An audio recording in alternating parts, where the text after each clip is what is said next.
My first bold take. Florida, the University of Florida Gators, win 10 plus games next year. That's my Ooh. first bold take. Yes. And I think the reason I put this number one is because there's a lot of talk about how they have one of the most grueling schedules in college football next year, which rightfully so. They play a lot of good teams. Obviously, they're in the SEC. They got to face Texas. They got to play Georgia. They got to play a lot of good teams. The reason why I think they can win 10 plus games is strictly because of DJ Lagway. Like, I don't think that we have talked enough about when he is healthy, what he's able to do. Like, he makes some really, really good throws. I remember there was a point in the year where we were talking about, can he make the throws? And then I remember watching the game against Georgia, and what was it, the first couple of drives before he got injured, he was making those throws. We know he can make the plays with his legs, but he was making the right throws. He's got the ability to throw with different arm angles. And, whenever you've got a quarterback with that much ability, like, that automatically gives you a chance. They're going to be able to run the football. They're getting Jaden Bond back, who had an incredible freshman year last season. And I think that whenever you've got a two-headed monster in the backfield, you can use both of them in the run game. You can use Lagway as a decoy, or you can let him use his legs, or again, you can just hand the ball off to Bond, let him do his dirty work, and you're going to have some success. And something else that makes me believe that the Gators can win 10 plus games is because, as bad as it seemed like the season was going last year, and obviously they finished on a higher note, they still went 8-5. They won 8 games. So I don't think 2 extra games to win, I don't think that that's impossible, especially when you see the way that this team rallied behind Billy Napier. Of course, they heard just as much as everybody else. It's not a matter of if Billy Napier gets fired. It's about when he gets fired.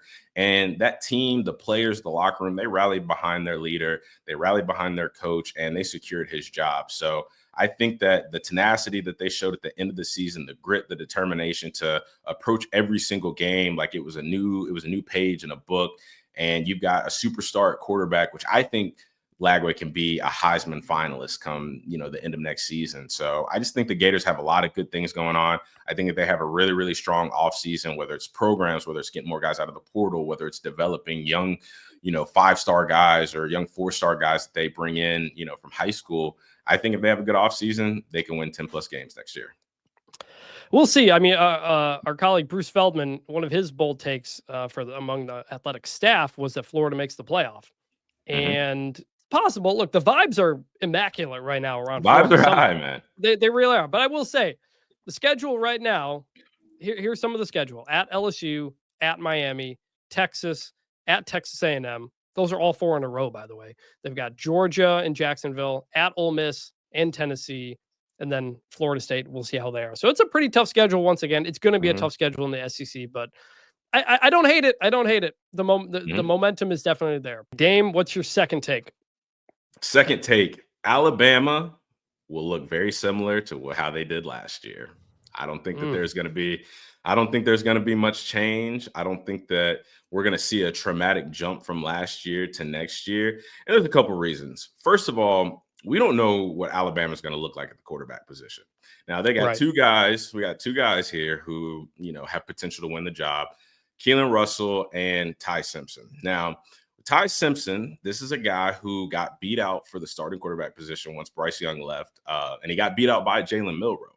So I understand that he has a year in DeBoer's system, and he's got a little bit of experience with play calling, a little bit of familiarity. But I worry if he's going to be the starter next year, is that going to be a drop off from what we saw with Jalen Milroe? And I don't want to beat a dead horse, but we saw how that didn't really work out last year. So throwing in a quarterback, obviously you're not going to throw him in. He's going to have to earn the spot. But are they going to regress at the quarterback position?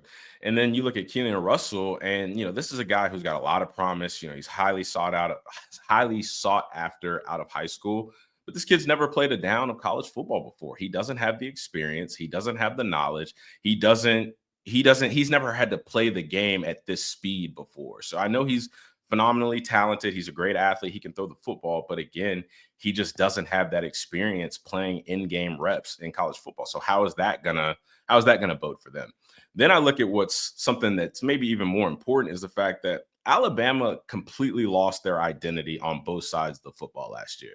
They can't run the ball. They couldn't run the ball to save their lives. They were 84th in the country in rush yards per game last year. Now, people remember that's with Jalen Milroe, and Jalen Milroe ran the ball a lot last year. Sometimes it worked, sometimes it didn't. But 84th in the country overall. Like that's not what Alabama looks like.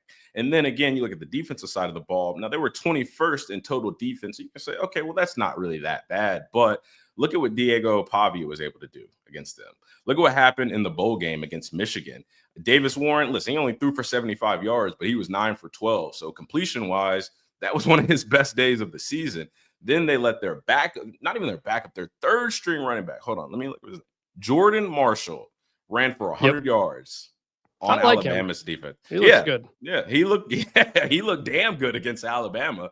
But, I just think that, when you've lost your identity, especially a championship team with a championship pedigree, you can change coaches, you can change players. Listen, there's turnover every single year. There's not ever going to be the same team from this year to the next. But once you start to lose your identity, once you start to lose your core foundation of what made you good, for Alabama, that was running the football and playing murder ball defense, which I don't know if I'm allowed to say that on air, but they did it. They made people afraid of them. And that's just not the Alabama team anymore. Something else important to note is the fact that, I know a lot of people that have worked for Alabama throughout the years. And, when I think about all of the staff members, all of the people, upstairs that helped run the operation, a lot of those people are gone.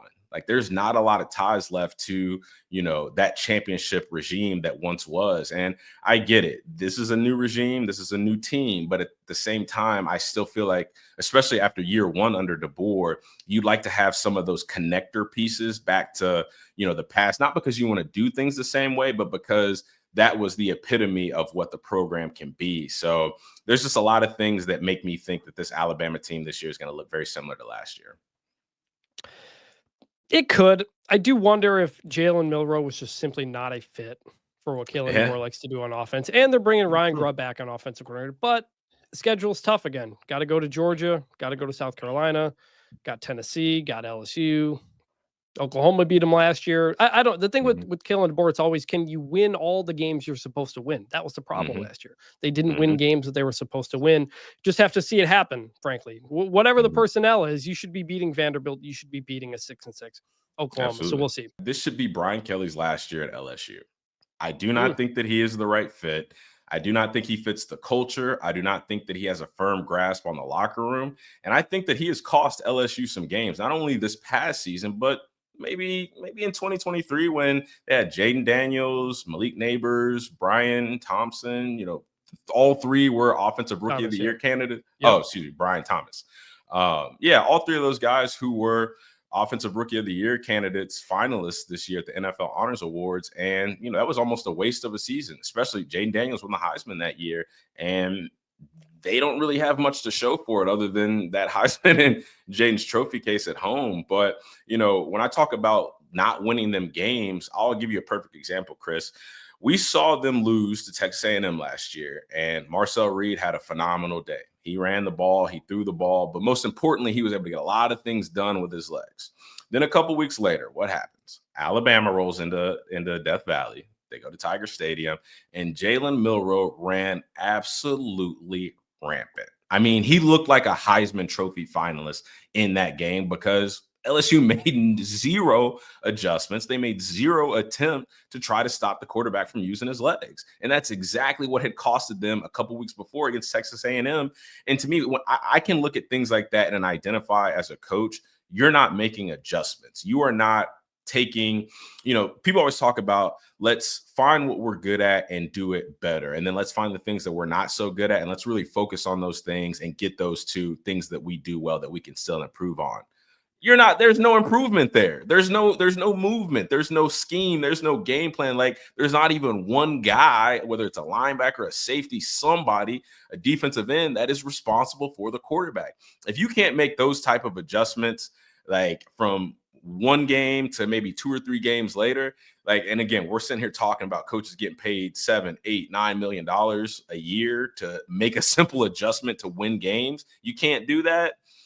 Along with all the other things I said, which again, you look at LSU, you look at their culture, you look at like their DNA.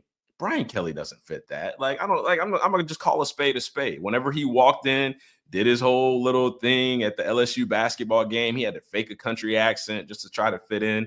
Like, this guy, he doesn't fit with LSU to me. I don't see it. I've never believed in it. And I think the fact that he has not taken that jump, which when Brian Kelly was at Notre Dame in his third year, that's when he had his biggest jump. Then you look at the last two head coaches of LSU that won national championships, Ed Ogeron, Les Miles. They both won national championships in year 3. And we look at what LSU, what they just did this past year in their third year under Brian Kelly. Like, it's time to make some changes. So he is facing a lot of pressure coming into the season. Interestingly, on Tuesday's show, when we drafted who's going to be the next coach to win their next national championship, Ralph drafted Brian Kelly 3rd overall, his second pick. They're probably a preseason top 10 team. They've done a good job in the portal. Finally, Brian Kelly put some of his own money into it to kind of raise some NIL money for that. And they've gotten some of the pieces that they feel like they needed to get. Garrett Nussmeier might be QB1 going into the next NFL draft. So they're going to have to make the playoff for sure next year. So LSU, it's a big pressure year for him. And yeah, that would make sense. He could be one of those guys who's part of the coaching changes at the end of the year.